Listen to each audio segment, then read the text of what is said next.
Now I'm going to read a short portion of the story to you. And as I'm reading and you're listening, I want you to remember where you see a contrast or a contradiction.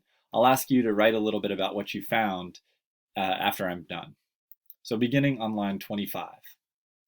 Let the water run until it gets warm, she said. Here's a clean towel. You're going to take me to jail? Asked the boy, bending over the sink. Not with that face.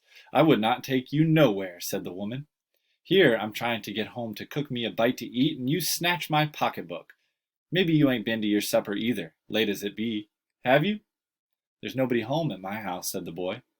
Then we'll eat, said the woman. I believe you're hungry, or been hungry, to try and snatch my pocketbook. I wanted a pair of blue suede shoes, said the boy. Well, you don't have to snatch my pocketbook to get some suede shoes, said Miss Luella Bates Washington Jones. You could have asked me. Ma'am? The water dripping from his face, the boy looked at her.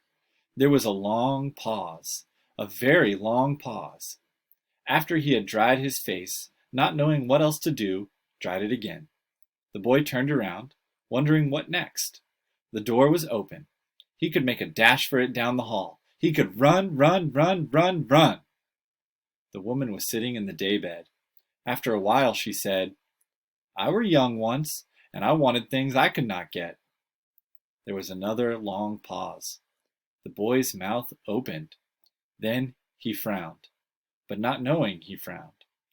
The woman said, you thought I was going to say but, didn't you? You thought I was going to say, but I didn't snatch people's pocketbooks. Well, I wasn't going to say that. Pause. Silence. I've done things too, which I would not tell you, son. Neither tell God, if he didn't already know. So you sit down while I fix us something to eat. You might run the comb through your hair so you will look presentable. Now this is an important place to stop after paragraph 36 because I have noticed several contrast and contradictions in the part that I just read to you. I want you to take a moment now and look back at that part of the text and think about what you noticed as a contrast and contradiction. When was a character acting in a way that was surprising to you or opposite of what you think they would act like? When you find it, I want you to write in the slide that is down below this video, what was the contrast and contradiction? And then your answer to the question, why is the character acting like this?